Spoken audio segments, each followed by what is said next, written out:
Watari is a chopped loser who was dumped by his first love with no explanation at all. However, everything changes when the most popular baddie at school wants to date him, and his ex gets so jealous that she tries everything to get him back. The story begins when Watari's childhood best friend, Satsuki, destroys his beloved garden one day and disappears from his life. 6 years later, after Watari's parents had passed away, he and his little sister, Suzu, start living in Tokyo with his aunt. While he is living an ordinary schoolboy life, the hottest girl at school, named Yukari, who happens to be Watari's big-time crush, asks him to join her for a meeting one day. Watari immediately starts wagging his tail at her and says yes. However, he quickly steps back and sadly turns her down, I am purely virgin, since he has to play the role of a single parent for his little sister at home. That day, he goes home and cooks a nice meal for Suzu, and the two spend a lively afternoon together. The next morning, after Watari prepares Suzu for school and later walks her to it, he notices that someone is following them. He wonders if it's time for his horror movie arc to begin since rom-com hasn't really panned out yet, but ignores the sus presence because he already has a lot on his plate, such as daydreaming about Yukari's amazing smile. However, when Watari finds that this sus presence has been Satsuki all along, his world turns upside down. Satsuki, on the other hand, says that she is glad to have reunited with him and hands him back his garden tool from back when she destroyed his garden. This pisses off Watari, as he cannot believe her audacity, so he tells her that he hasn't forgiven her for what she did. However, when he tries to leave, Satsuki hugs him from behind. Yeah, boy. But instead of letting him enjoy the touch of a female for the first time, she squeezes like she's trying to send him to the ER. Watari finally breaks free from her hold and sprints back home, where Suzu asks him to help her start a new garden. After getting permission from their Aunt Tomio, the siblings start working in the yard, but just then, Satsuki shows up with the hoe once again. Watari instantly tells her to leave as he's still butthurt about what happened in the past, but Satsuki does the unthinkable, pushes him to the ground, and kisses him, which gets so intense that it almost gets us an adults-only rating for this video. This is more than the virgin loser can process, and he just passes out. He's weak. At the same time, Yukari passes by his house to bring him the notes from the meeting, only to see the two of them making plot on the ground.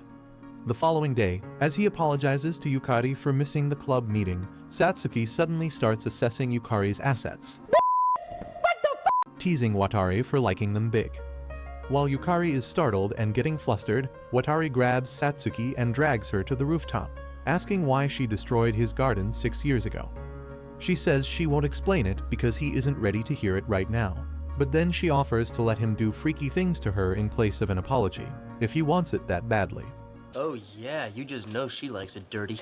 Watari is tempted to say yes, but instead asks why she kissed him. However, Satsuki tells him to use his own brain before leaving. That evening, as Watari returns home, he finds Satsuki carrying Suzu and notices that her knee is bleeding. He quickly accuses Satsuki of hurting his little sister, only for Suzu to explain that Satsuki only helped her after she fell and got hurt. As Watari's anger subsides, Suzu asks Watari to let Satsuki help them with their garden, and even though he wants to say no, Suzu's puppy eyes convince him.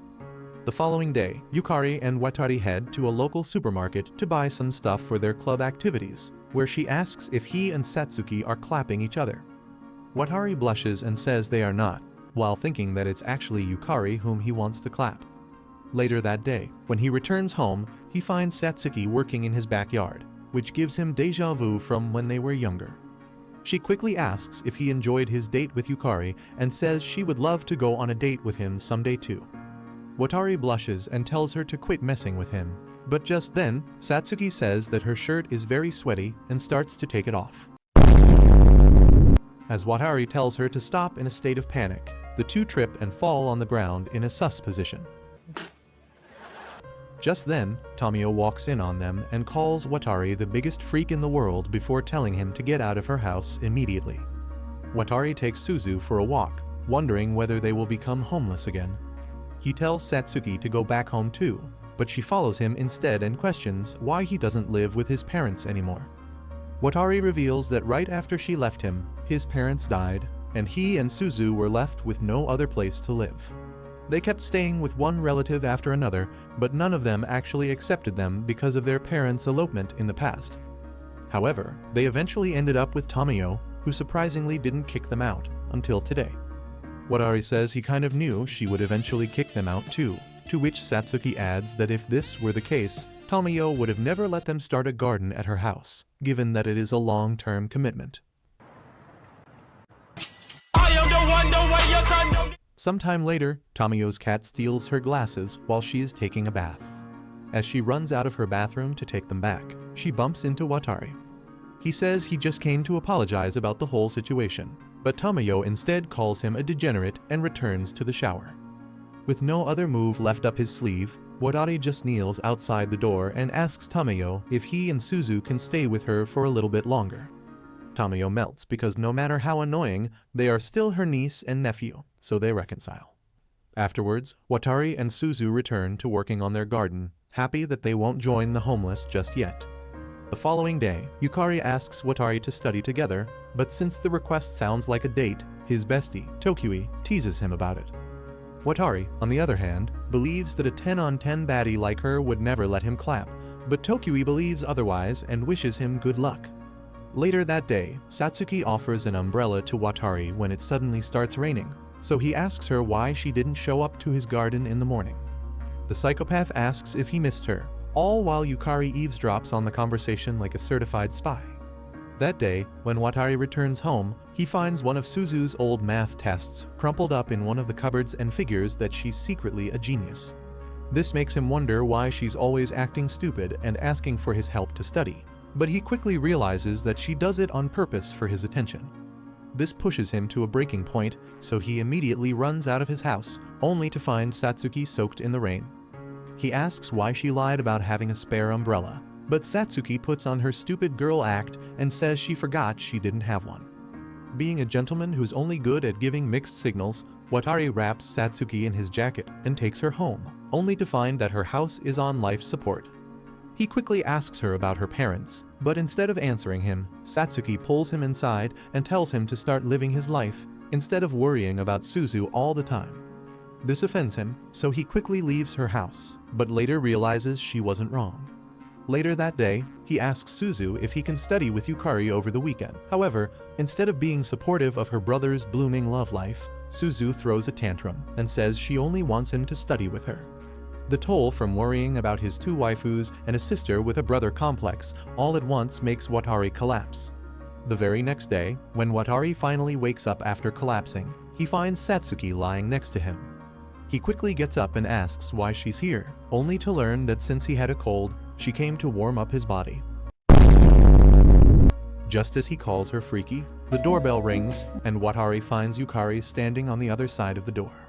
He quickly lets her in, and the girl immediately heads to the kitchen as she's dying to play the role of his future housewife. While she's doing that, Watari returns to his room and tells Satsuki to hide herself because if Yukari sees her here with him, it'll bring his chances of losing his V card back to 0. Just then, there's a knock and Yukari walks in with her homemade porridge. Satsuki immediately hides under Watari's blanket while he holds himself above her. Just as he's trying to keep his hormones in check, Satsuki hugs him and says he can put his full weight on her. While he tries to play all this off, Yukari finds a kid's cold medicine packet next to his bed and asks who bought this for him, as he couldn't have visited a drugstore himself in his current state. Watari says it was Satsuki who brought it, which makes the baddie jealous, so she politely places the food she made for him at his bedside and leaves.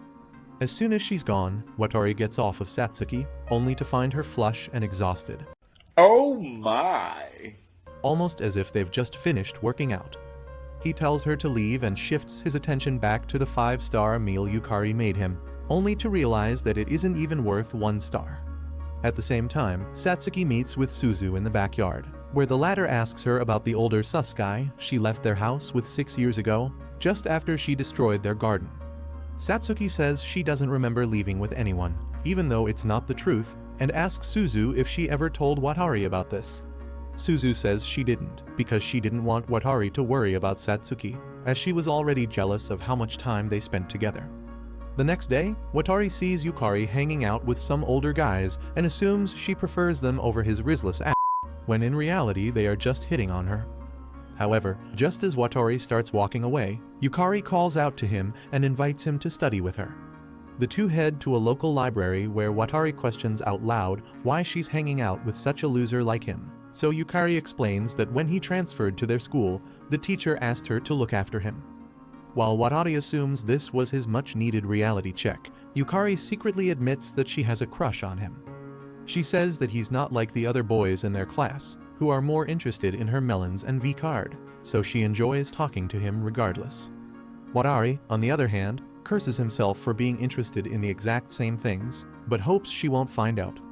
Just then, Yukari recalls that they met once, before he became her classmate, when he suddenly walked in on her while she was changing her clothes. Even though she assumed he was there to do freaky things to her, he only asked if she had seen a little girl somewhere That sounds wrong, Rhoda. and left afterwards. Later that night, Watari thinks about all the ways that he can live up to the angelic image that Yukari has of him, but the thought of her huge plots keeps clouding his sanity. Just then, he's reminded of how attractive Satsuki has gotten, compared to when they were little, and wonders how Yukari would look if she were lying underneath him like Satsuki was a few days ago. However, Suzu tells him to go back to sleep just then, so he shuts up and sleeps. The next day, Watari accidentally drenches Satsuki using his garden hose, which exposes her plot armor. That day at school, she tells Watari that she had to remove her cheek covers because of him, as they got drenched too, which makes him assume she's wearing nothing beneath her skirt. Just then, Yukari shows up like some jobless bitch and asks him to come over to her house. However, this tempting offer doesn't tempt him as much as the thought of Satsuki's free-range cakes. Just then, the wind blows like a paid agent. Yes! Yes! Yes! Yes! Yes! And Watari instantly hugs Satsuki from behind, hoping to keep her plot protected from everyone else's eyes. This triggers Yukari's jealousy, so while Satsuki thanks Watari for helping her, she runs away. On the other hand, Satsuki reveals she was just messing with Watari and is actually wearing his shorts underneath her skirt. No! No! No! However, after this event, everyone in school assumes Watari and Satsuki are clapping, so Yukari starts keeping her distance from Watari. Some days later, Watari's class decides to go to the beach for a picnic, but he is reluctant to go, as he has to take care of Suzu. However, when he returns home, she reveals that she has a school picnic on the exact same day, which means she won't need him to take care of her. When Watari learns this, he tells Suzu that they should both go to their respective picnics and enjoy themselves with their friends. However, Suzu starts crying, begging Watari not to forget her while they are away from each other. Once her drama queen episode is over, she asks Watari to buy her a swimsuit, so he suggests they head to a mall together.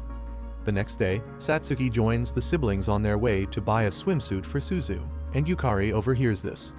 As she starts feeling insecure about Watari's relationship with Satsuki again, Tokyui tells her to accompany them if she's so curious about their relationship. Yukari replies that she doesn't want to feel like a desperate side chick, but Tokyui advises that she shouldn't listen to the rumors until she hears it directly from Watari's mouth that he and Satsuki are dating. This was the only push she needed, so she runs straight to the mall after Watari and Satsuki. However, instead of joining them, she turns into a professional spy and watches them from afar. Meanwhile, Satsuki shows off her hot swimsuit to Watari, who gets flustered and tells her to quit it. This makes Yukari jealous once again, as she believes she has bigger and better plots, so she heads straight to the changing room and tries on a bunch of freaky swimsuits, only to realize they work better with smaller plots like Satsuki's. While she is busy wondering how to make Watari hers using her charms, he walks in on Satsuki changing her clothes and finds her without anything on. This pisses off Satsuki, as she still hasn't reached Yukari's level of desperation, so she walks away angrily, only for Watari to run after her, grab her hand, and apologize. Satsuki still calls him a freak, but Yukari watches this scene from afar and assumes that they are actually dating, otherwise, they wouldn't be holding hands out in public. Meanwhile, Watari's heart starts fluttering after getting called a freak by Satsuki, and he wonders why. Sometime later, as they are returning home, Yukari shows up and asks Watari if he is dating Satsuki, as she has to respect Tokyui's advice. This turns Watari into a paralyzed mess who can't even tell his crush that he is absolutely single and ready to jump her at any moment. Meanwhile, Satsuki takes matters into her own hands to save his blooming love life and kisses Yukari on the cheek, explaining that kissing someone is no big deal for her. As Watari fears that this story might go down the GL route, Yukari happily returns home after knowing she still has a chance at dating Watari. A few days later, the day of the beach picnic arrives. As Yukari turns into a damsel in distress surrounded by part-time gooners, Satsuki beats up whoever tries to hit on her. Seeing this, Watari quickly grabs her and runs away, thinking that it might put her in danger. He later tells her she shouldn't jump into such situations and ask for help instead, but the idiot asks if she looks hot in her new swimsuit. As Watari mentally face-palms himself, she reveals that this is the first time she has ever been to a beach. Watari realizes he knows literally nothing about her, even though they are childhood friends, so he tries to make up for it by offering to teach her to swim. However, just then, Tokui shows up to cockblock poor Watari and tells him to go get some groceries with Yukari. Watari instantly does what he's told to, but as soon as he reaches the market with Yukari, he realizes Tokui set him up so he could shoot his shot with Yukari. Sighing because his flirting skills are zero, he asks Yukari if she wants to eat something, and the two start enjoying some street food together. However, all the bystanders keep wondering why an ugly ogre like Watari is with a literal goddess like Yukari, which makes Watari panic. He quickly grabs Yukari's hand, and the two start walking back to the beach, all while she blushes because her crush is finally touching her. He later tells her she looks cute in her swimsuit, but just before this can land him a spot in her potential boyfriend list, her ex-boyfriend, a hotshot named Fujioka, shows up. Who the f is this a**hole? He tells Yukari that he is glad to see she is still doing well, all while talking right over her. However, instead of greeting him back, Yukari gets traumatized and quickly returns to her room without Watari. Back at the beach, Tokui asks Satsuki if she likes Watari after apologizing for getting in their way. She says even though he's the only one she cares about in the whole world, she doesn't want to date him. When Watari returns to the beach hut too, he learns from his classmates that Yukari and Fujioka dated 3 years ago, making him wonder if his days as Yukari's potential boyfriend are over. On the other hand, Fujioka waits up for Yukari at her hotel, and once they meet, he says he wants to date her once again. When she tries to shut him down, he just talks over her again, telling her she can take all the time in the world to make a decision and leaves.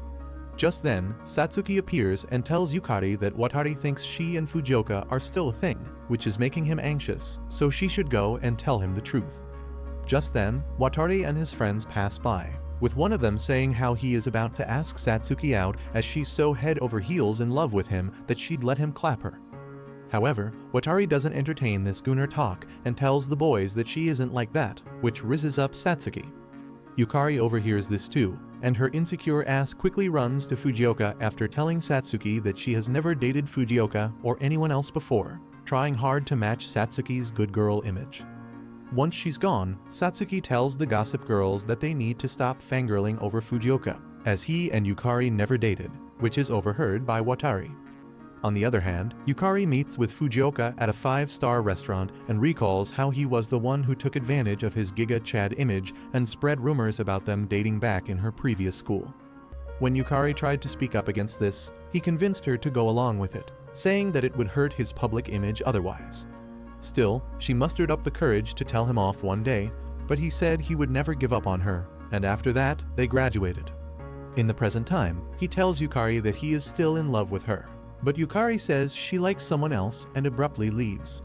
Meanwhile, Tokui informs Watari that Yukari went somewhere and hasn't returned, advising that he go look for her as her unpaid caretaker.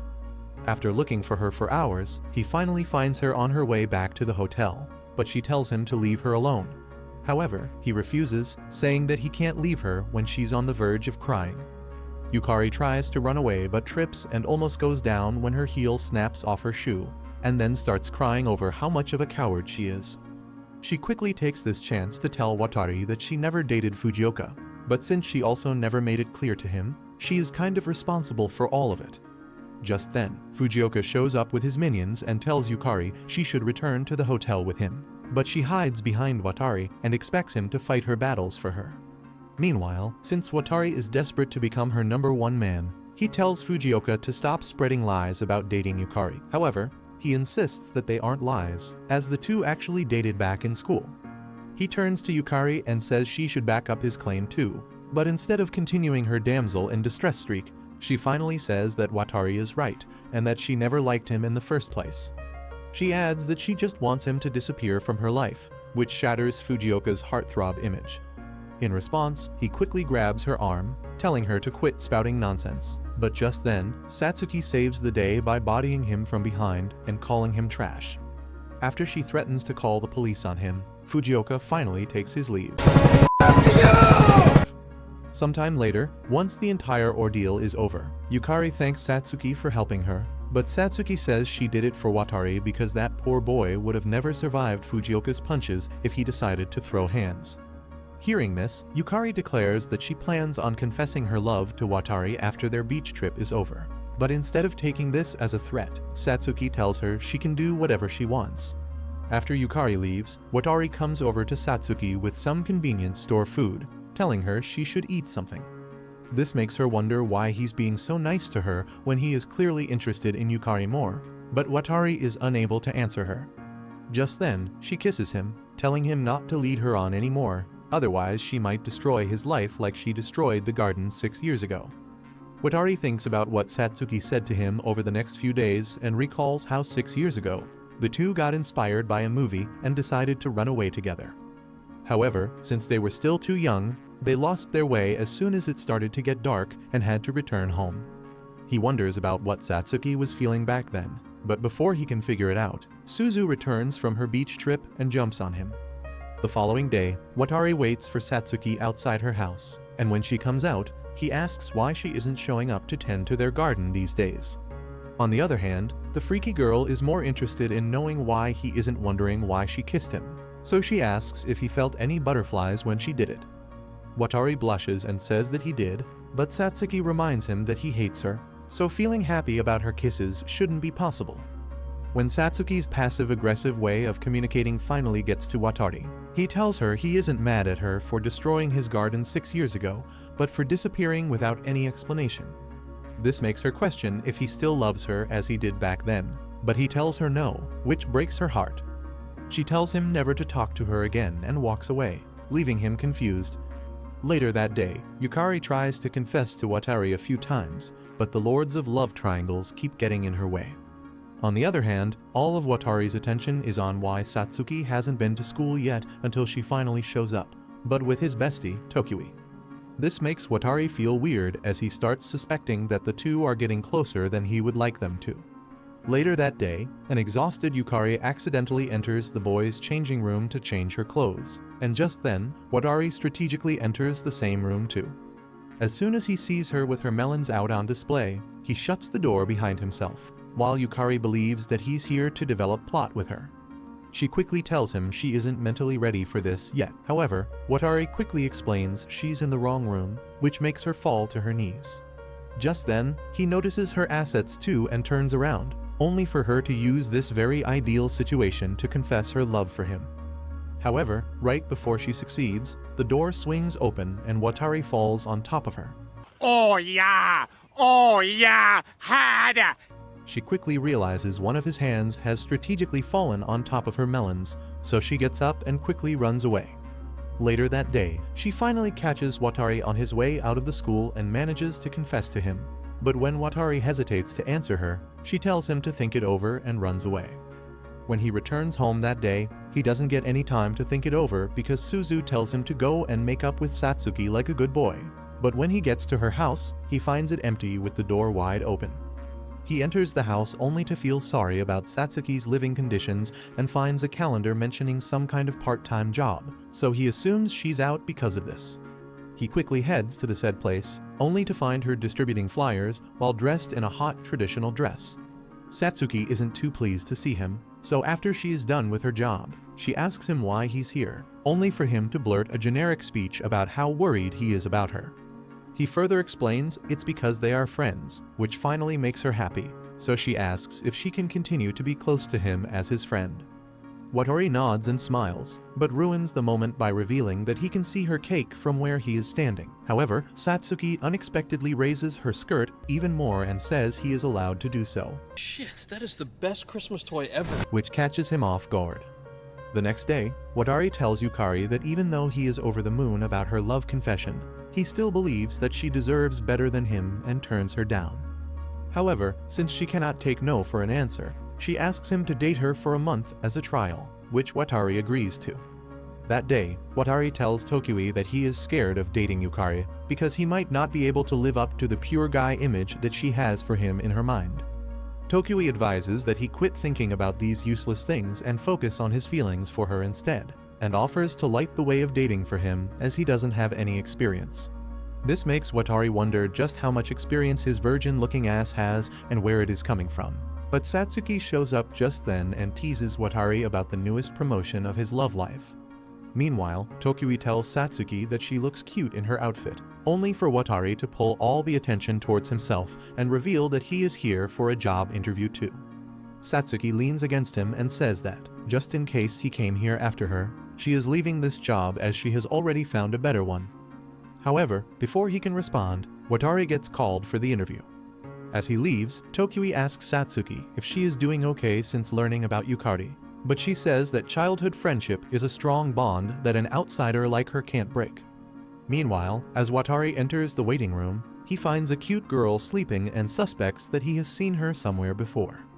As soon as he takes a closer look at her face, the girl wakes up and accuses him of trying to take advantage of her in her sleep. Just then, the manager walks in, and while Watari desperately tries to explain himself, the girl glances at his resume and realizes she actually knows who he is. That evening, Watari runs into Yukari on his way home, who invites him out on a date, and just hearing that recharges his drained battery. On the day of the date, Watari brings Suzu along as a chaperone since he fears being alone with his own girlfriend. Surprisingly, Yukari doesn't mind at all and warmly introduces herself to Suzu, who is immediately stunned by how pretty she is. After deciding Yukari seems trustworthy enough, Suzu finally permits Watari to spend the day with her, and the trio heads to the zoo, enjoying the animals and wandering around together. Unbeknownst to them, Tokui and Satsuki are secretly following from a distance under the excuse of making sure Watari doesn't screw things up while, in reality, they're just shameless stalkers. Later, Yukari shares the bento box she made with her mother and Watari, and Suzu devours it in an instant. At the same time, Tokui notices Satsuki looking at the happy families around them with longing eyes. Meanwhile, just as Watari and Yukari are about to develop some plot, Suzu wakes up from her nap and asks to be taken to the bathroom immediately. On her way back, Suzu catches Tokui and Satsuki in the middle of their stalking operation, and Watari immediately starts scolding both of them for acting like total weirdos and creeping Yukari out. Satsuki casually solves the problem by offering to buy Suzu ice cream, while Tokui tells him to stop complaining and enjoy the rare free time with his girlfriend. With the third wheels temporarily removed, Watari and Yukari finally get a proper moment alone, and after enough awkward hesitation, Watari nervously reaches out and holds Yukari's hand. Later that night, Watari lies in bed staring at his hand like it's some sacred artifact, fully convinced he should never wash it again. Meanwhile, Yukari is happy that things are finally progressing, but she starts feeling threatened by the strange bond between Watari and Satsuki. With the upcoming summer break, she goes to the convenience store the next day to buy protection, planning to lose her V-card to secure her place in Watari's heart. That's what I'm talking about! The next day, when Yukari attempts to block Satsuki from getting too close to Watari, Karma wastes no time humbling her when a group of guys informs Watari about a cute chick searching for him outside. Upon looking out the window, Watari is shocked to find the same girl from his job interview, and one of the guys casually drops that her name is Makina. This instantly clicks his memory, and he recalls that the girl is his junior from his old school, now a famous track star who happened to be in the same club as him. When the two meet up, Makina explains that they both got hired at the Chinese restaurant, but the boss couldn't reach Watari because the man is still living like it's the Stone Age and doesn't own a cell phone. Without wasting a second, she grabs him by the arm and drags him off to buy one while Yukari is internally combusting from jealousy, trying to convince herself that she trusts her boyfriend. During their outing, Makina jokingly asks whether he nearly kissed her back then because she has gotten hotter over the years, but Watari, as socially graceful as ever, explains that he was just trying to get a better look at her face. That one there was a violation. Personally, I wouldn't have it. After buying him a phone, Makina insists that she should receive his very first call. But instead, the simp immediately calls Yukari like the loyal boyfriend he is, leaving her touched. Annoyed by this, Makina asks who he just called, and Watari simply states that it was his girlfriend. Later that night, Makina returns to her dorm and gets scolded by her coach for slacking off. To make matters worse, she overhears her classmates trash talking her behind her back, which leaves her frustrated and emotionally drained. Afterwards, she lies in bed dressed in her spicy nightwear and wonders how someone as painfully average as Watari somehow managed to bag himself a girlfriend. After overthinking for far too long, she reaches a ridiculous conclusion that she clearly needs to steal him. The next day at work, Makina tries using everything, from her flat chest to puppy eyes, in order to get Watari's attention, but he remains unfazed and treats her like any other coworker.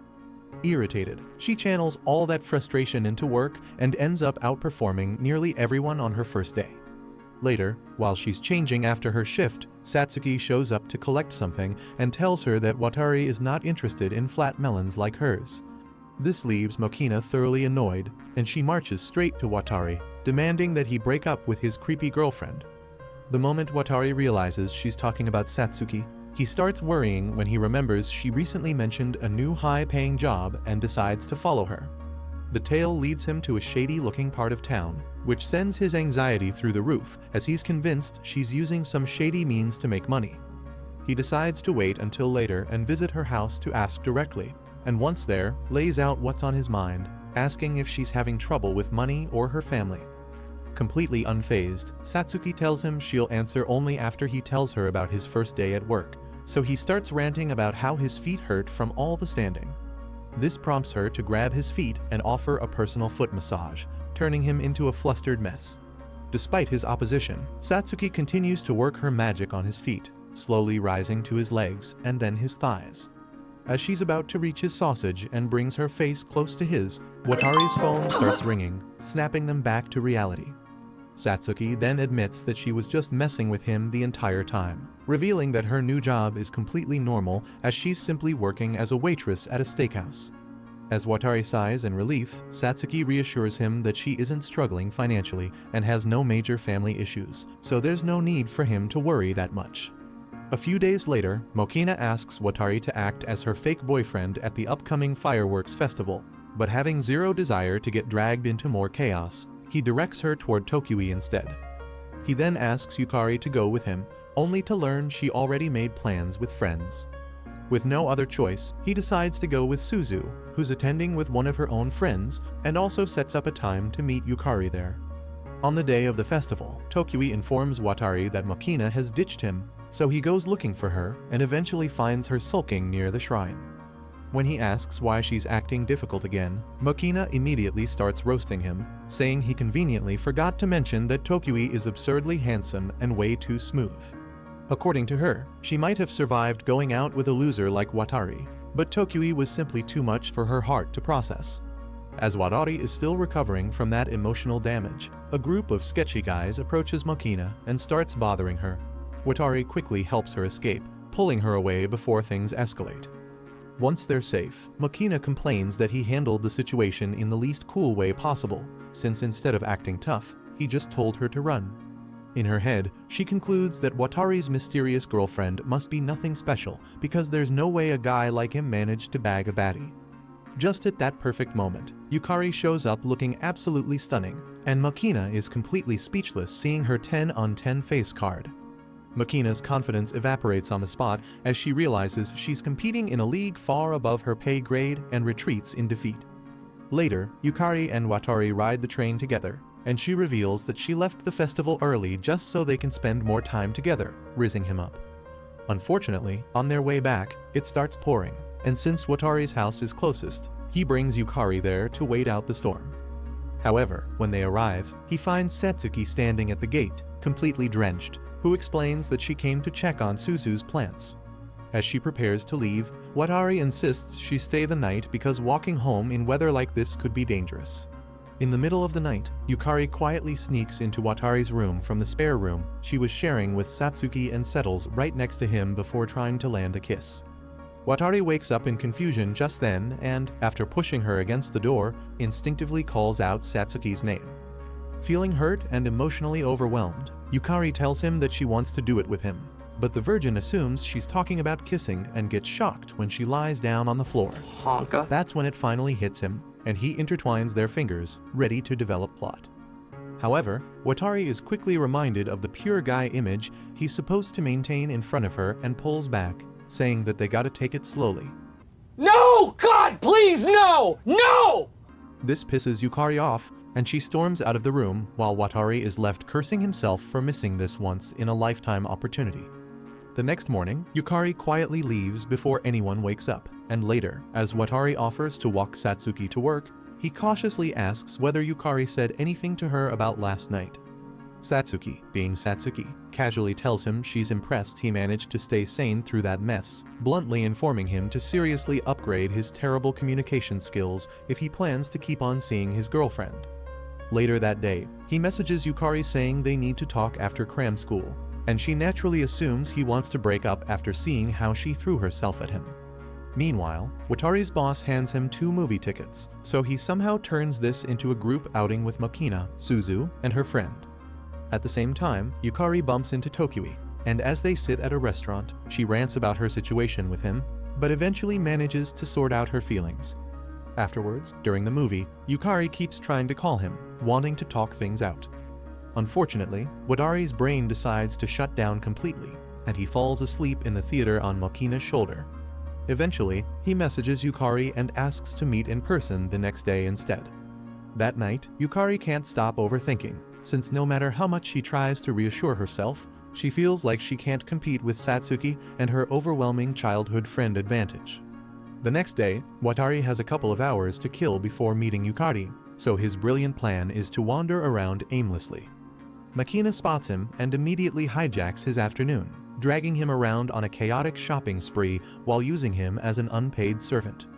After hours of carrying bags like a defeated NPC, Watari takes her to a steakhouse for lunch, only to discover that Satsuki is working there as a waitress.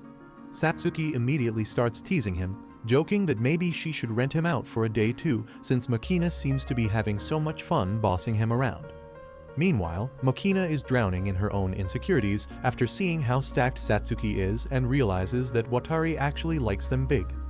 Later, she bitterly complains that guys always seem drawn to flashy appearances, but Watari tells her not to feel insecure, as flat is justice. Makina suddenly plops onto his lap and asks him to massage her melons, claiming she heard it boosts their size. When Watari surprisingly agrees, saying he won't hold back, the girl is so startled that she slips to the floor. Helping her up, Watari apologizes for the teasing and admits he is actively hiding his dirtier thoughts to preserve his flawless reputation in front of Yukari. He also admits his love for Yukari, which pisses Makina off, and she runs away, leaving behind all her shopping bags. Just then, Watari turns to find Yukari standing behind him, who admits she heard the whole conversation and tells him to repeat what he said about loving her. As Watari gets flustered, the two finally manage to clear up the tension between them and reconcile. Later that night, Makina returns to her dorm after a run and finds Watari waiting outside with all of her bags. He simply hands them back and leaves, while Makina starts crying, thinking about how she can get over a guy who is this nice to her. The next day, Watari heads to school for summer classes while internally giggling over the fact that he and Yukari finally made some progress. Unfortunately, his peaceful delusions last about 5 seconds before Satsuki suddenly appears behind him and scares the soul out of his body. Confused, Watari asks why she's walking around in a swimsuit, so she explains that she has to pass swimming lessons for extracurricular credit, which is bad news because her swimming skills are absolutely tragic. She dramatically complains that she can only hold her breath underwater for 20 seconds and wonders if Watari would have taught her how to swim if things were still like they were 6 years ago. That question puts Watari in an awkward spot, so he finally tells her clearly that he and Yukari are seriously dating now, meaning he can't keep giving Satsuki special attention like before. Just then, Satsuki's swim instructor calls her back, But before leaving, she calmly tells Watari that he doesn't need to worry about her feelings because they're not changing anytime soon. She tells him that she'll always be there for him whenever he needs her, which rizzes him up. Yukari shows up right afterward and notices he was talking to Satsuki again, which causes her insecurities to resurface, so she invites Watari to her house. When he arrives, he's greeted by Yukari's mother, Mio, who warmly thanks him for always being such a good friend to her daughter. Watari is slightly confused by the word friend, considering he's literally her boyfriend, but decides not to question it. Later, when Mio leaves the house to pick up Yukari's little brother from swimming lessons, Yukari takes Watari to her room and reveals she is ready to take their relationship to the next level. She even shows him a small bag containing protection she bought in advance for their plot development. Watari initially hesitates, not wanting to disappoint Mio, and tells her it is still too early for him. But unwilling to take no for an answer, the desperate chick hugs him tightly before showing off her assets. Overwhelmed by temptation, Watari's resolve crumbles, and the two lean in for a kiss, only for Mio to walk in on them right at that moment. However, they somehow quickly spiral back into normal conditions, but that's not enough to fool her as she senses that something is definitely fishy. As Yukari walks out to make some tea, Watari also prepares to leave, but accidentally knocks over the bag of protection Yukari bought. While he's internally screaming at himself, Mio tells him that her daughter is way too young for this before leaving. On his way home, Watari collapses from the summer heat as he's mentally exhausted and physically drained. While unconscious, he dreams about Satsuki, who somehow already knows everything that happened with Yukari. She reminds him of what happened to his parents after they had him at the same age and suggests that instead of smashing that desperate chick, he should head over to her house and practice it with her. After this, she kisses him, which ends up suffocating the wimp, and he wakes up to realize that it was a dream. Watari finds Satsuki beside her, who explains that she found him collapsed near the roadside and brought him here. He admits that it's strangely easy to rely on her every time, and she grins, asking if he likes it. However, Watari breaks down, realizing what Mio said was right, and they're actually too young for all this. Later, while walking to the supermarket with Satsuki, Watari finally admits that despite everything that happened, he still doesn't want to break up with Yukari. Satsuki takes one look at his exhausted face and bluntly tells him that he is emotionally all over the place today, but before he can defend himself, he finds Yukari's mother waiting for him beside her car. When she tells Watari to get in because she has something important to discuss with him, Satsuki immediately inserts herself into the situation, declaring that there is no way she's leaving her precious boy toy alone with such an intimidating woman. Later, Satsuki ends up sleeping in the car, and as the two step outside, Watari immediately tries to take full responsibility for everything that happened at her house, but Mio cuts him off. The woman calmly tells him that she already knows that it's actually her daughter who is hot and bothered, but when he asks if they can continue dating, she tells him that they're only allowed to be friends. She explains that he and Yukari are still too young, too emotional, and too inexperienced to handle the kind of pressure they're putting on themselves, so the best solution is to end things before they get complicated. Instead of backing down, something in Watari becomes more stubborn, and from that day onward, he becomes almost obsessively determined to prove that he and Yukari can make things work. He drops out of summer lessons, fully commits to preparing for independence after graduation, and starts throwing himself into work and planning for the future. On top of that, he also starts inviting Yukari out on dates almost every day, assuming that they won't have the urge to develop plot in public places. On one such study date, while Yukari teaches him English, Watari starts blushing like an idiot when she gets too close. To make things worse, he spots that her extra-large melons have escaped her button-up shirt. Holy shit, I'm gonna come. And he wonders if she's doing it on purpose. When he awkwardly points it out, Yukari turns bright red and, after fixing herself, immediately takes her leave. Watari realizes that he severely underestimated both his hormones and his lack of self-control when dirty thoughts keep flooding his mind, making him realize that keeping things innocent isn't as easy as he thought. That night, after Yukari finishes showering and is getting ready to relax, she receives a message from Watari. He explains that he won't be able to see her for the next few days because Makina hurt her foot, which means he will have to cover her shifts at work. That night, Makina is losing her mind from having to stay locked in her room because of her injured foot when she receives a call from Watari. He asks if she's feeling any better and if he can help her in any way. Realizing that this is the only time he'll give her priority over his sister or girlfriend, the girl seizes the opportunity by asking him to come over to her house as she's having difficulty moving, and Watari surprisingly agrees to it. As Watari visits Mokina in her dorm room, she immediately starts acting smug and asks whether his heart is racing from being alone in a room with a hottie like her. Watari, completely unimpressed, shuts her down instantly and tells her she is still just a tiny gremlin with a flat board he has no interest in. He also notices how she has strategically set her plot armor for him to see, but tells her to stop trying so hard. Later, Watari takes her out for a walk so she can get some fresh air, and during their conversation, Mokina casually reveals that she has started losing interest in becoming a professional athlete. Instead, she says she has been thinking about becoming a housewife recently. Watari reminds her that she is still way too young to be seriously thinking about that, but Mokina brushes him off and argues that people their age are perfectly allowed to think about marriage and their future. She then shifts the conversation toward him and asks whether he has ever thought about marrying his busty girlfriend. He admits that he hasn't really thought about it much, which makes Mokina question why he is even dating Yukari if he cannot imagine a future with her. Watari reveals that it all comes down to his inferiority complex, as deep down, he genuinely believes Yukari deserves someone better than him. For once, Mokina gets serious and tells him that if he truly loves Yukari, he cannot keep letting baseless doubts ruin their relationship. As Mokina dramatically tries to walk away after dropping that truth bomb, she hurts her foot again, causing Watari to carry her back to the dorm in princess style. The next day, Watari meets Yukari in the library, who grabs his hands and asks if she can drop by his house for a steamy workout session. When he mentions that this would betray her mother, she admits that things between her and Mio have become tense lately, so it doesn't matter what she thinks anymore. Feeling guilty, he apologizes for making things worse between them and asks Yukari to try seeing things from Mio's perspective, but she simply walks away. However, while passing by, she overhears Satsuki's swimming coach asking why she suddenly plans to switch schools. Being naturally nosy, Yukari cannot help but pry and asks Satsuki directly about it.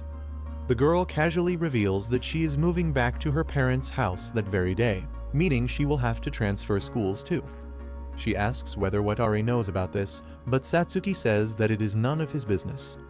However, after Yukari reminds her that she still loves Watari, Satsuki gives one of her unreadable smiles and tells Yukari exactly when and where she will be going from, leaving the decision to tell him entirely in her hands. Meanwhile, Watari meets with Mio and finally tells her about his parents, explaining how they rushed into marriage at a young age and how he saw the hardships that followed firsthand.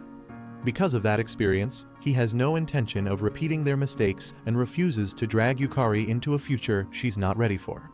This convinces Mio, who allows them to date on the condition that there's no family expansion. Not long after, Yukari calls him, informing him about Satsuki's departure. At first, Watari tries to act calm, saying this is not exactly the first time Satsuki has disappeared on him. But the second Yukari tells him what time the train leaves, his composure shatters and he runs after her. Meanwhile, Yukari quietly reflects on what she has done, as part of her wanted to test how loyal Watari truly is, and the other part wanted to know whether Satsuki had fully realized her feelings. At the station, Watari finds Satsuki and demands to know why she keeps on leaving him, telling her to get off so they can talk, but she grabs him and pulls him onto the train instead. As the train begins moving, Satsuki asks whether he only came because Yukari told him to, but he immediately denies it, saying he came because he wanted to. That answer seems to satisfy her, and she leans against his shoulder and falls asleep. By the time they arrive in her hometown, Satsuki tells him to head back, but Watari refuses to, insisting that he wants to meet her family, so she takes her to the family inn. The pair slips into the inn through the back entrance, only to be startled by an employee named Yaoi, who immediately recognizes Watari as the boy Satsuki once had a crush on. At this point, the woman has already concocted a 3-season romance plot in her mind faster than AI, when Watari pulls her back to reality, insisting that nothing is going on between them. After Satsuki leaves to visit her parents, Yaoi tells Watari about Satsuki's grandmother, who passed away the previous year. According to her, Satsuki's parents had hoped she'd take over the family inn, but she turned down the idea and chose to search for Watari instead. She then continues her speed run of the family lore by revealing that Satsuki was adopted 6 years ago, which may explain why she never felt attached to inheriting the business. Elsewhere, Suzu recalls spotting a mysterious man approaching Satsuki 6 years earlier and begins wondering who he might be. The stranger is eventually revealed to be Nozomi, Satsuki's blonde Sigma adoptive brother. That evening, Yaoi prepares a powerful herbal tonic meant to restore everyone's energy, but unfortunately, it turns out to be way too strong, and both Satsuki and Watari end up completely knocked out. The following morning, Watari wakes up in a sus position with Satsuki Oh my. and immediately bolts out of the room like a man fleeing from a crime scene. Later that day, Satsuki is dressed in a white dress against her will and with her enthusiasm levels in the negatives, joins Watari on a trip to a nearby shrine. No matter how hard he tries to lift her spirits the entire time, the girl remains gloomy and tense as if she's a prisoner on death row, ready for execution. During the outing, Watari runs into Yaoi again and destroys several chapters of her fanfiction by mentioning that he already has a girlfriend. Shortly after that, Satsuki returns from taking a dump and admits that the thought of facing her parents is messing with her stomach as she's sure they'll pressure her into helping run the inn again. To solve the problem, Watari suggests they pretend to be dating, as that will be a reasonable excuse for her to return to Tokyo. Although Satsuki acts offended by the outrageous proposal, it is secretly the outcome she had been hoping for all along. When the long-awaited meeting finally arrives, Watari claims that he and Satsuki are a couple, mentally preparing for a boss fight with her intimidating parents. But to his surprise, the scary parent aura disappears instantly, and the couple is incredibly happy with the news. They reveal that they adopted Satsuki because her biological mother was unable to raise her due to financial hardships.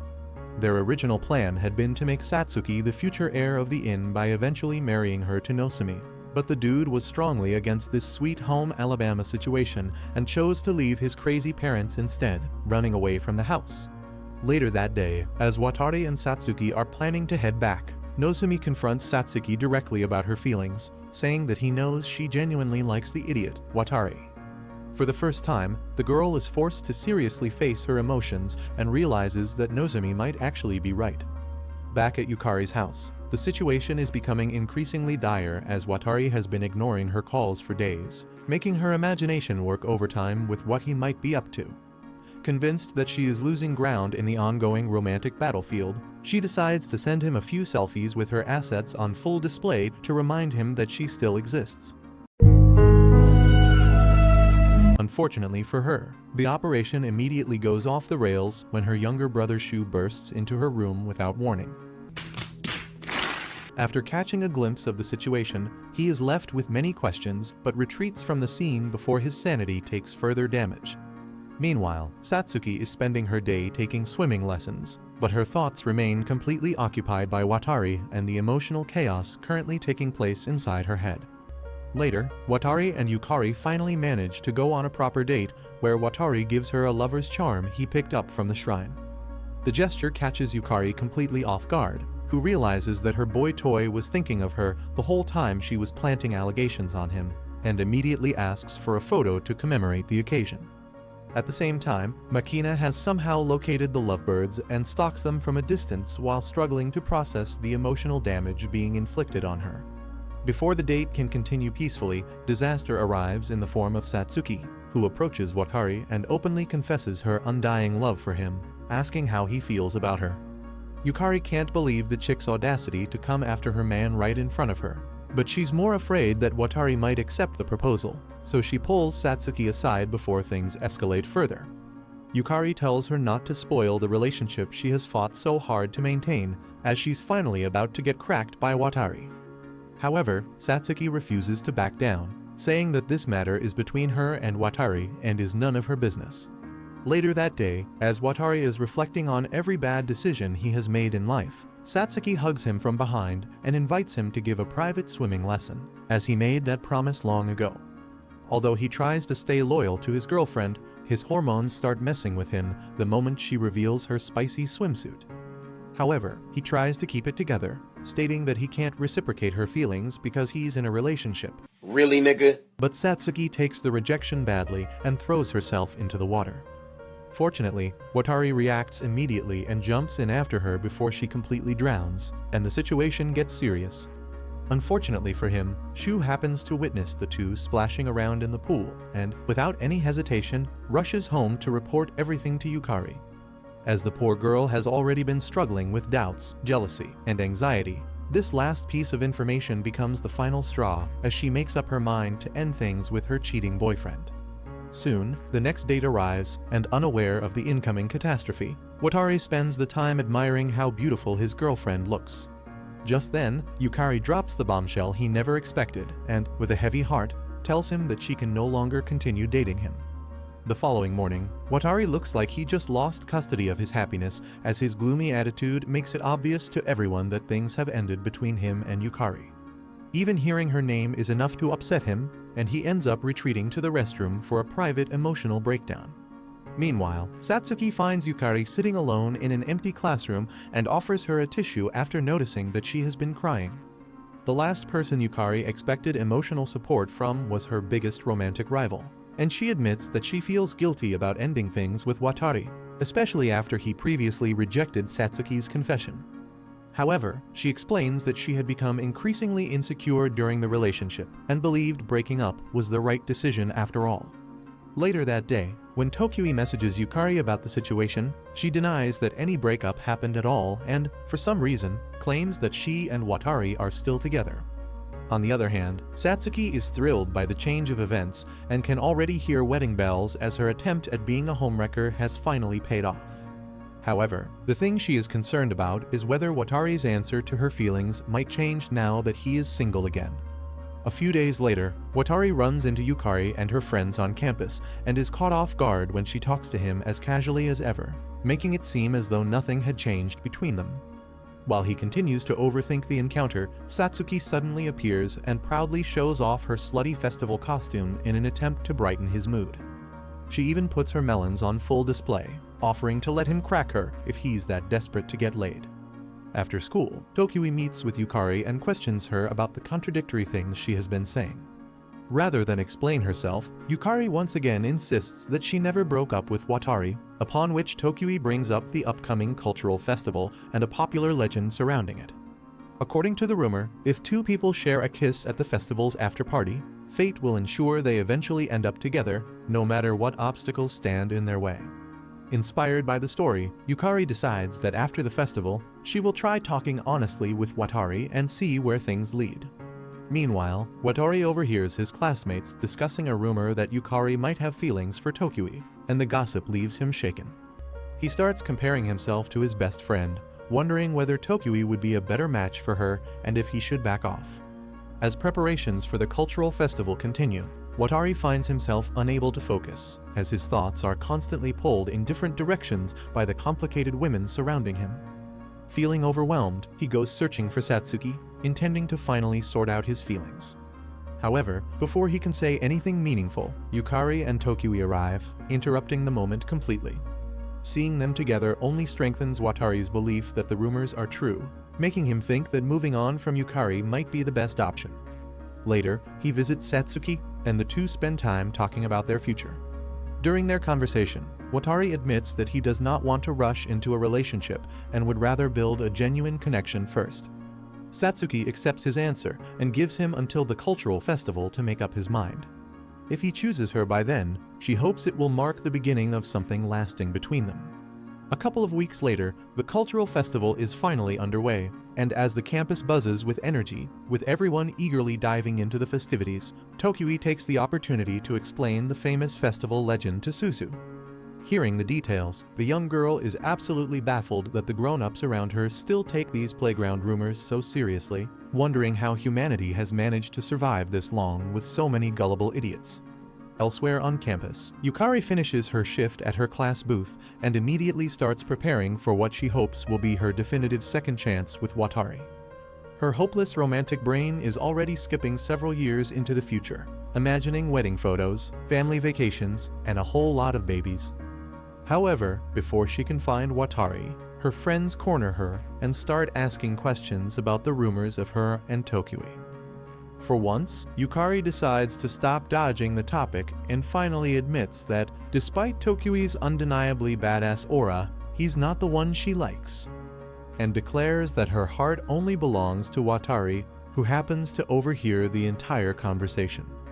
Later, when Yukari finally catches up with Watari outside, their conversation is immediately interrupted by a group of overly enthusiastic fans who want photos with their favorite chick. Forced to retreat, the pair escapes into a nearby tent and hide themselves using mascot costume heads. Caught up in the heat of the moment, Yukari can't resist the proximity and tries to kiss him right through their masks. However, the romance vanishes instantly when they are ambushed by the deranged fans who beat Watari up, and once again, he demonstrates his special ability of getting knocked unconscious whenever the plot demands it. No! That is not happening right now! Thankfully, Satsuki arrives with the PE teacher before things get completely out of control and scares away the crowd before dragging the unconscious Watari to the nurse's office. Sometime later, Watari regains consciousness only to find Satsuki hovering over him in a zombie nurse outfit. She gets straight to the point, relentlessly pressuring him to ask her out so they can fast forward the boring dating phase and get straight to the fanservice. Yet, burdened by Yukari's recent confession, Watari finds himself deeply conflicted. He ultimately turns Satsuki down, admitting that he's too confused because he actually loves both of them equally. Watari further explains that he plans to reject both of them because choosing one would be unfair to the other, and, in his mind, this is a noble and selfless decision. Unimpressed by Watari's virtue signaling, an impatient Satsuki forces a kiss onto his lips, hoping the after-party legend will lock them into a relationship, whether he likes it or not. The drama escalates later that evening when Watari officially rejects Yukari's proposal, sending her running away, heartbroken. For the next 3 days, Yukari wallows in self-pity at home, acting as if the world is ending, even though her own insecurities are largely to blame. A few days later, while walking home with Tokyui, Yukari confesses that the true crushing blow wasn't just the rejection, but hearing Watari admit he loves Satsuki too, confirming her absolute worst fear. That night, Watari receives urgent news from Tamayo that his childhood home is scheduled for demolition, and he needs to retrieve a laptop from it. Though highly reluctant to return to the place where he first met Satsuki, he realizes he cannot refuse Tamayo's request. Watari takes the bus and finally arrives at his old house, only to spot an unfamiliar red-haired hottie leaving the place while carrying something in her hand. He searches the house from top to bottom, but the laptop is nowhere to be found. That's when he remembers how his father used to print family photographs, including the picture he once took with Satsuki. Just then, he realizes that the mysterious package the redhead was carrying earlier looked suspiciously similar to a laptop, so he immediately runs after her to see if she might have taken it. After finally catching up to her, Watari is offered a ride to the train station, where the girl introduces herself as Rika, the granddaughter of the landlady. She also invites him over for some tea, and Watari gladly accepts, seeing it as the perfect opportunity to investigate the mysterious parcel she has been carrying. Unfortunately for him, the supposedly laptop-shaped package turns out to contain nothing more than a bunch of pastries. After listening to his story, Rika mentions that Satsuki had stopped by the house earlier and had also been searching for a laptop for something. Watari immediately suspects that she was looking for their old childhood photos as well, but that still doesn't explain the biggest mystery as to where the laptop actually is. Right at that moment, hoping to lift his spirits, Rika invites Watari to the all-girls bar where she works, offering him the ultimate harem experience every guy dreams about. That night, while he is thoroughly enjoying being surrounded by gorgeous women with large assets everywhere he looks, That's why he's the GOAT! The GOAT! Rika pulls him away from the crowd to play therapist for the evening, pointing out that his love life is clearly a total mess. Watari gives in and vents about his complicated romance, explaining that he can't bring himself to choose one girl if it means breaking the other's heart. However, Rika bluntly calls him a coward, arguing that he obviously favors one girl over the other and is simply too afraid to admit it. She then brings up some relationship advice Watari's father once gave her and passes the wisdom along, making Watari realize he inherited his terrible dating skills directly from his old man. Rika also mentions that his father used to email Tamayo constantly, which catches Watari off guard, as he always assumed his father had cut off all family ties after getting married. Back in Tokyo, Satsuki finally resolves to leave the city for good since Watari rejected her. When Tokyo finds out, he tries to pursue a relationship with her, but she turns down his advances and asks him to make sure Watari never tries to contact her again. Upon returning home, Watari is gripped by worry when he discovers Satsuki's sudden departure and, true to his word to Satsuki, Tokyo lies and tells Watari that the two of them have started dating, successfully blocking him from reaching out to her. It is in this moment that Watari finally recognizes just how dependent he was on Satsuki, and her absence leaves him feeling entirely empty inside. 3 months fly by, and Watari attempts to fill the void in his heart by dating Mokina instead of his two chicks. However, everything changes when he receives a package from Rika containing a flash drive, which holds the last surviving copy of his photo with Satsuki. Finally gathering his courage, he calls the inn, only for Yaoi to inform him that Satsuki never actually came back home. Meanwhile, Satsuki has moved into a secret dorm far away from both Watari and her family drama, desperately hoping for a fresh start. After a few days, Watari informs Tamayo that he won't be attending the school trip, given that he is both loveless and friendless now. Even his emotional support man, Tokyo, has been ghosting him by ignoring all his texts, leaving him to wonder if he's been busy building plot with Satsuki. On Valentine's Day, Yukari appears out of nowhere and gives Watari some chocolates, asking if they can be friends again, which takes him by surprise. Tokyo, who also received chocolates from her, finally replies to Watari's messages as well, asking to meet up the following morning. As they talk, Tokyo finally spills the tea, confessing to Watari that he actually has no clue where Satsuki is either. He also convinces Watari to stop sulking already and accompany him on the school trip, promising not to let him feel like a loner. This is when Watari realizes that the rumors about Tokyo and Satsuki dating were nothing but lies, which brings him a sense of relief, partly because he didn't want Tokyo to be the person stabbing him in the back. At the same time, Yukari is spending her time trauma dumping on her friend Shimada, telling her that, despite her claim of being fine with just being friends with Watari, she would prefer if they started dating again. Tokyo also suggests that Watari give Yukari another shot since Satsuki is now completely off the list, but Watari refuses since he doesn't want to act like a jerk. After returning home, Watari finds his Aunt Tamayo looking like she has speed run a complete social media glow-up, who confesses that she was planning on having a talk with his teachers to ensure he wasn't getting bullied at school, and is relieved to learn that Watari is going on the school trip after all. Later, as he packs for the trip, Watari looks at the old childhood photo of himself and Satsuki and wishes that he had been able to give it to her. During the trip, Yukari and Watari sit together, and he realizes he's no longer acting like the awkward mess he used to be now that he isn't trying so hard to be the perfect boyfriend. Upon arriving in Okinawa and checking into their hotel, Yukari is horrified to discover that Satsuki is staying at the very same place, fearing her plans to rekindle things with Watari will once again be disrupted by this blonde chick. Later that day, Satsuki corners Tokyo in a bathroom stall, where he admits to using some disturbingly dedicated stalking methods to figure out which school she attended. Although he tries to deny that he's attempting to reunite her with Watari, it's clear he's been orchestrating events from behind the scenes.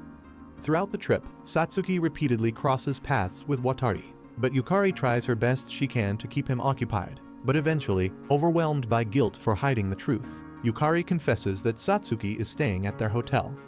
The moment the simp hears this, he takes off in a frantic search, determined to find Satsuki and finally get the closure he's been seeking once he talks to her. Over the next few days, Watari completely loses his mind and spends most of the trip obsessively searching for Satsuki. He wanders around the hotel and nearby attractions, asking anyone and everyone if they've seen her, looking more desperate with each passing second. At one point, he even sneaks onto the girls' floor at the hotel in a last-ditch attempt to find her, proving that his common sense has officially left the chat. Concerned by his increasingly reckless behavior, his friends eventually sit him down and try to talk some sense into him. Unfortunately, they quickly realize that reasoning with him is about as effective as talking to a brick wall. Accepting that Watari won't give up until he gets a chance to speak with Satsuki, his friends reluctantly decide to help him. Together, they come up with an elaborate scheme to draw away the teacher long enough for Watari to sneak by and reach Satsuki's room. The plan somehow works, and Watari successfully manages to get inside. However, instead of finally getting the emotional reunion he has been dreaming about, he finds Satsuki completely knocked out, and despite his numerous attempts to wake her up, the girl continues sleeping as if she were in hibernation. Not wanting to disturb her, he leaves behind a note explaining that he still has their childhood photograph and would like to return it to her. The following morning, a student from Satsuki's school tracks Watari down and delivers a message on her behalf. According to the note, Satsuki simply wants him to hand over the photograph to the messenger so it can be passed along to her. While that sounds reasonable enough, Watari refuses to let that happen. To him, the photo is more than just a picture, as it's the last remaining connection he has to Satsuki, and he knows that giving it away means losing his final excuse to see her again. However, things get even worse when Tokui informs him that Satsuki's school trip is scheduled to end that very day. Realizing that she could leave without him ever speaking to her properly, Watari immediately enters full panic mode. Rather than accepting defeat, he devises another ridiculous plan. Disguising himself as the same student who delivered the message earlier, he manages to blend in with Satsuki's group and follow them during their final outing. Meanwhile, the nerd who has now taken Watari's place asks Tokui why he's running a whole matchmaking charity for Watari. Tokui admits that since his own Riz is completely non-existent, he might as well be the ultimate wingman for his homie, which is a surprisingly honest answer coming from someone who has spent most of the series acting like a mastermind pulling strings from the shadows. Eventually, Watari manages to intercept Satsuki and pulls her away from the group so they can finally talk. Their journey leads them to a beautiful sunflower field, which immediately catches Satsuki's attention because it resembles the scenery from the childhood photo they both treasure. This setting finally gives them a chance to address everything that has been left unsaid. Satsuki explains that she cut off all contact because she believed she was causing nothing but problems in Watari's life. She felt responsible for disrupting his happiness and convinced herself that staying away would allow him to move on and build a future with Yukari. When Watari acts like a typical emotionally clueless guy, insisting that Yukari just views him as a friend, Satsuki gets annoyed and asks whether he only came looking for her because things didn't work out elsewhere. Watari firmly denies this and explains that he made up his mind months ago. Gathering all his courage, he finally confesses that the person he truly wants to be with is her. Rather than giving him an immediate answer, Satsuki playfully teases him, leaning in as if she's about to kiss him before stopping at the very last moment. She tells him that he'll have to keep chasing after her a little longer. After she takes a picture of him in front of the field, Watari starts grinning like an idiot as he gets reminded of their childhood, seeing her play with the sunflowers. Before they part ways, Satsuki asks Watari to stand among the sunflowers and snaps a picture of him, creating a new memory to accompany the old one they've both been holding onto for years. She then gives him her phone number, finally opening the door for them to stay connected and marking the beginning of a new chapter in their relationship. A month has passed since the chaotic school trip, and Watari and Satsuki keep in touch regularly through messages and phone calls. Desperately wanting to see her again, Watari finally arranges a meetup, while Satsuki gets completely dolled up in a stunning outfit to meet him. Meanwhile, poor Yukari is experiencing the ultimate villain origin story, on the absolute brink of losing her mind because the same chick just casually stole her man again. At work, Watari learns from his manager that his coworker Makina will be leaving in a week due to personal circumstances. Concerned, he decides to check on her, only to get blindsided when she practically barrels into him while rushing out of her apartment. Shortly afterward, he encounters Makina's older sister, who mistakenly assumes that he and Makina are dating. When Watari confronts Makina about this misunderstanding, she explains that her sister wants to bring her back to their hometown, and in an attempt to stay in the city, Makina had falsely claimed that she was in a relationship with him. Now that the truth has come out, it looks like she'll have no choice but to go back with her. However, before she goes, Makina asks Watari to spend one final day with her so she can create a few happy memories before moving away. This turns out to be a scheduling nightmare for Watari, as he is also supposed to meet Satsuki that same day. After explaining the situation, Satsuki acts completely unfazed and tells him to spend the day with Makina instead, suggesting that they meet later in the evening. The next morning, Watari and Makina have a certified cringe fest of a hangout, where she is desperately throwing ungodly amounts of Riz at him, while he is actively fighting for his life to friend zone her as politely as humanly possible.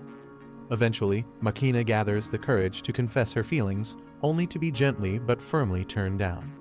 Embarrassed by the rejection, she suddenly takes off running, forcing Watari to chase after her. The pursuit ends with both of them stumbling and falling, turning an uncomfortable situation into a surprisingly heartfelt farewell.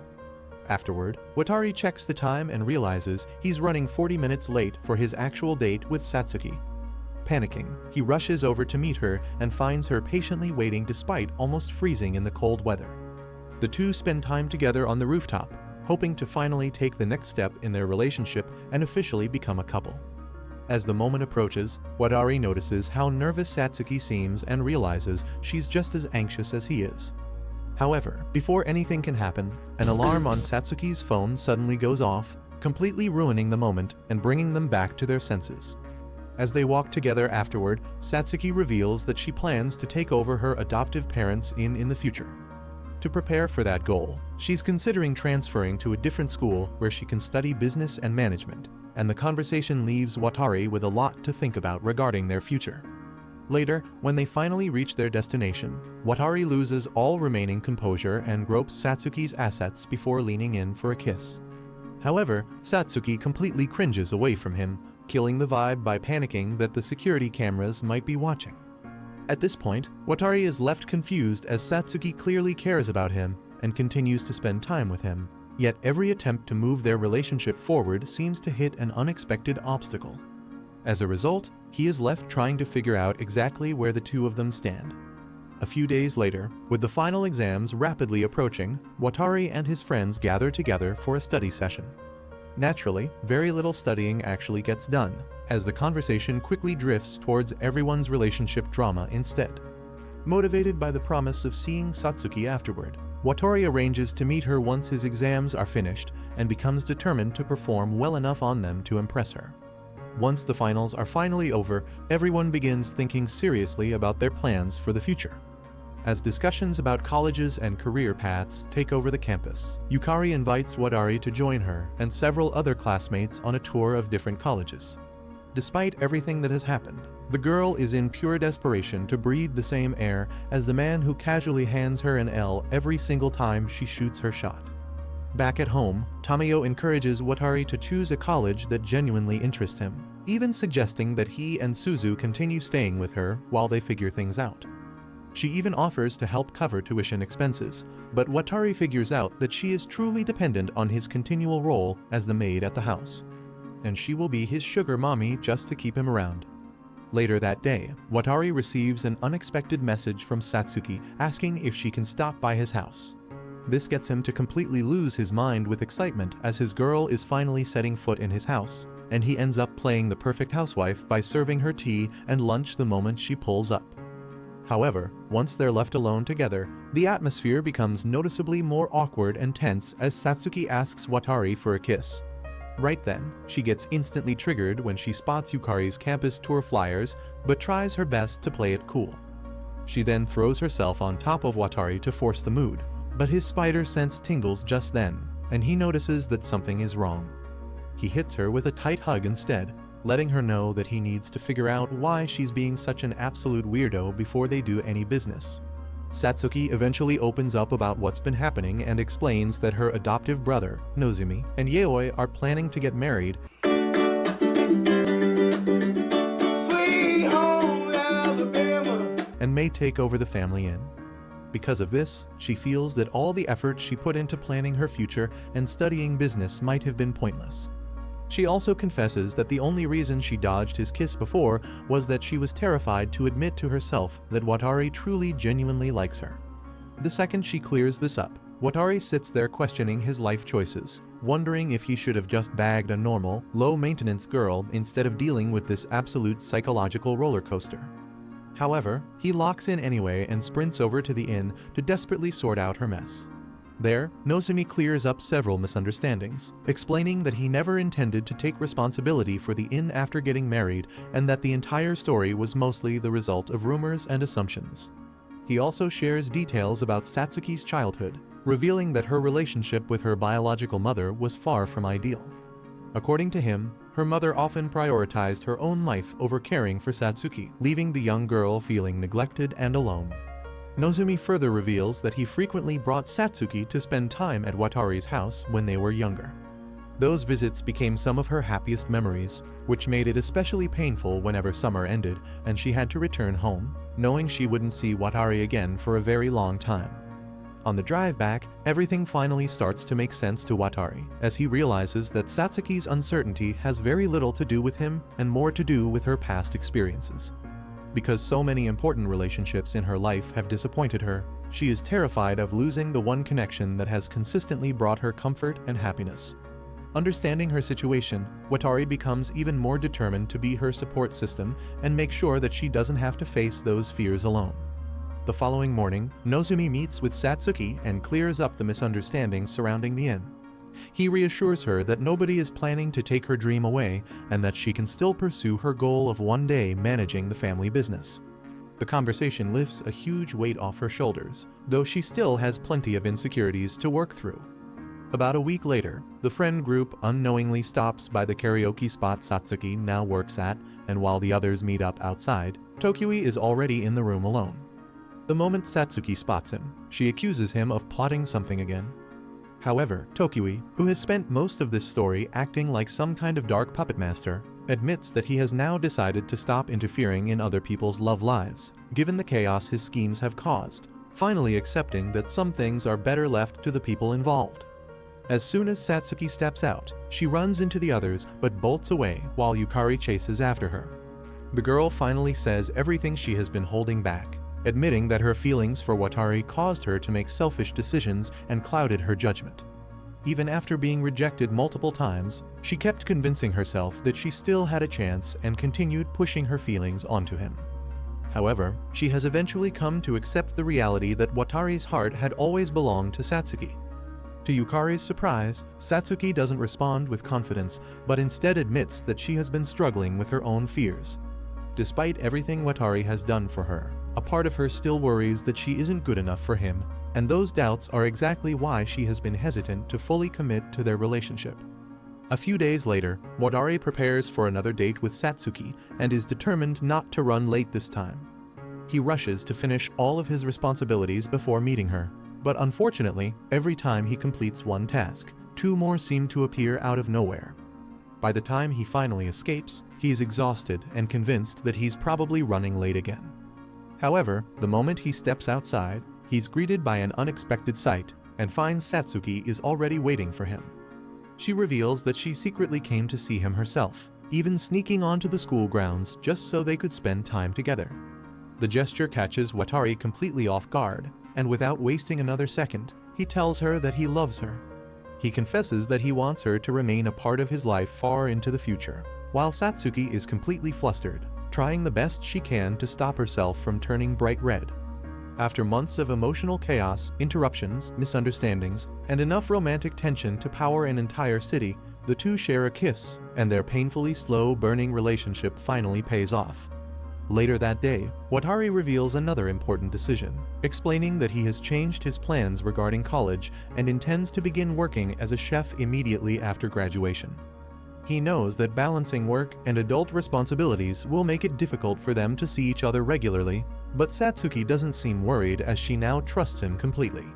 Satsuki also shares that she still plans to attend college, meaning she'll have her own busy schedule and future to pursue. As a result, the two may end up spending long periods apart, but neither of them views that as a problem, as for the first time, both of them are happy just living in the moment.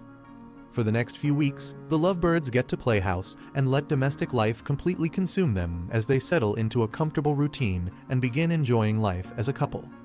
While Watari takes charge of most of the cooking, Satsuki helps around with various household chores, lost in a fever dream of acting like a married couple. During this time, Watari remembers Tamiyo's repeated warnings not to move too fast with Satsuki as she worried that he might end up starting a whole clan, a thought that never fails to embarrass him every time it crosses his mind. Meanwhile, working hours continue to be frustrating for Watari as rather than learning advanced cooking techniques, he spends most of his time handling basic food prep. With graduation approaching, he begins worrying that he won't gain enough experience to become the chef he hopes to be since supporting himself and building a stable future with Satsuki remains one of his biggest goals. At the same time, Satsuki throws herself into helping around the house like a devoted trad wife and eagerly looks forward to spending time with Watari when he returns from work. That night, things heat up in the bedroom, making the simp realize that he won't be following Tamio's advice anymore. That was fantastic. The next day at school, Satsuki comes down with a fever, and while she tells her friends that her monthly bloody visitor is late this time, Abe overhears this and rushes to Tokyui to spill the beans. Tokyui is concerned about the potential premature family expansion and decides to investigate further. Later that day, the boys meet up and inform Watari about his future wife's condition, who rushes home to check on her. Meanwhile, Satsuki is burning up with fever and wakes up to find Watari beside her. She uses this opportunity to get what she can and asks Watari to wipe off her sweaty body. Later, while talking, Watari mentions that Tokyui was the one who told him about her, wondering why someone as charismatic and reliable as him has never seriously pursued another relationship. Satsuki reveals that she may know the reason and recalls accidentally seeing a message on Tokyui's phone which gave away the impression that there is still someone important from his past whom he has never fully forgotten. Even though years have passed, it seems he still carries unresolved feelings regarding that relationship. A few days later, the crew hits the beach where Watari reassures everyone that he and Satsuki aren't expanding their family anytime soon. Satsuki proudly chimes in, announcing they're strictly sticking to making out until they graduate, making Abe and Tokyui deeply regret even asking such a thing.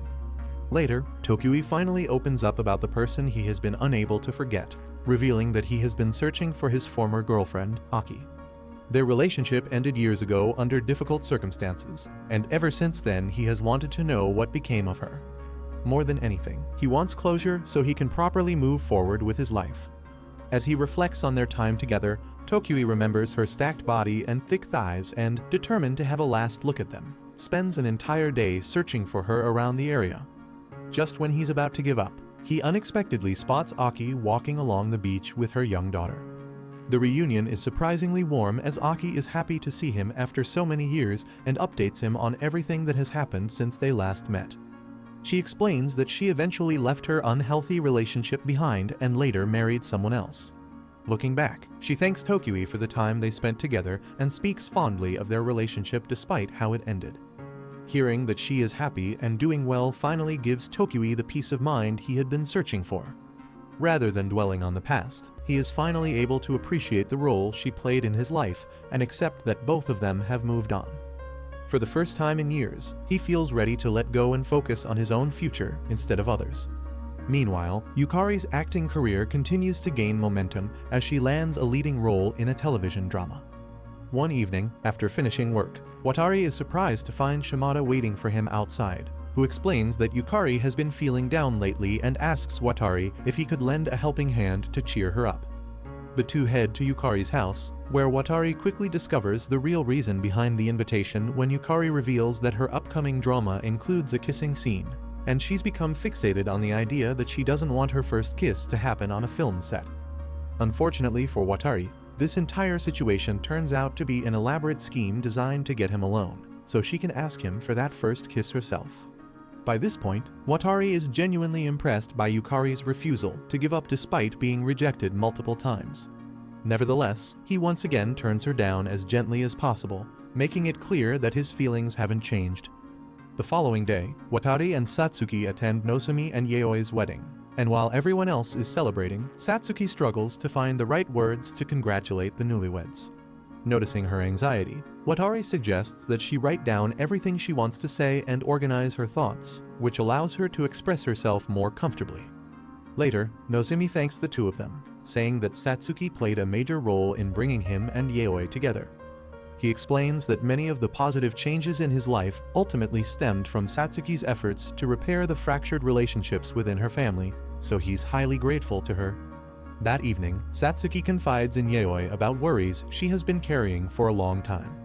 She admits that the idea of marriage and family still scares her as she struggles to imagine herself becoming a mother someday and fears she might not be capable of creating an ideal family. However, Watari overhears this conversation and, later that night, reassures her that those fears are completely understandable. He tells her that he isn't rushing toward marriage or children and that there is no need for her to pressure herself into having all the answers right now. Instead, he encourages her to spend a little more time at the inn and continue strengthening her relationship with her family, and she agrees to it. Watari returns to Tamayo's home and, over the following days, spends more time with Tamayo and Suzu, appreciating the family connections he sometimes takes for granted. He also reflects on a conversation he previously had with Nozomi, who explained that Satsuki often feels disconnected from the idea of family because she never formed a meaningful bond with her biological mother. That emotional distance has left her questioning whether she could ever build a family of her own. A few nights later, Watari heads to the train station to pick Satsuki up. Unfortunately, the weather has other plans, and the two end up caught in a heavy downpour. As they stand together watching the rain, Watari apologizes for talking so casually about marriage and family this early in their relationship. Wanting her to understand that she isn't alone, he shares a piece of his own family history, explaining that his mother also had a difficult relationship with her relatives and eventually chose to leave home after getting married. Hearing this makes Satsuki feel far less isolated, as she believed there was something wrong with her for not feeling attached to her biological mother. Learning that family relationships can be complicated for other people as well helps ease some of that burden. Watari then tells her that whenever he thinks about the future, the only thing he truly cares about is that she's part of it. He further admits that having this conversation made him far more nervous than confessing his feelings ever did. Hearing that, Satsuki quietly wraps her arms around him and pulls him into a tight embrace, listening to the rapid beat of his heart as the rain continues to fall around them. A few days later, Makina drops by Watari's workplace and reveals that she decided to stay in town after all, choosing to focus on becoming a star athlete. Watari is relieved to hear she's doing well and, more importantly, no longer trying to get into his face. Later that day, Shimada and Yukari stop by to reserve the restaurant for the wrap party of their television drama. Curious, Watari asks Yukari how she handled the kissing scene that had sent her into crisis earlier. Shimada reveals that the entire thing had been a scam, as Yukari wasn't kissing another actor but her pet dog. Later, Yukari apologizes for her desperate scheme of wanting a kiss from him and even invites Satsuki to the party.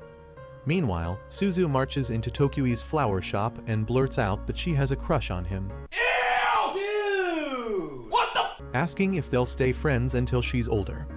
Tokyui immediately senses Johnny Law breathing down his neck, so he carefully sidesteps the situation by gifting her a flower pot instead. Treat me like white teeth, don't get me dirty. Which she happily takes home. Later in the garden, Shu later admits to his friend that he likes Suzu and wants to confess someday, but having Tokyui as his ultimate rival has absolutely shattered his confidence. Back at work, Watari's head chef asks why he's so committed to this path, and he proudly explains that he needs a stable career so he can support his future wife. Chef immediately roasts him, pointing out that with his current skills, he has a ways to go.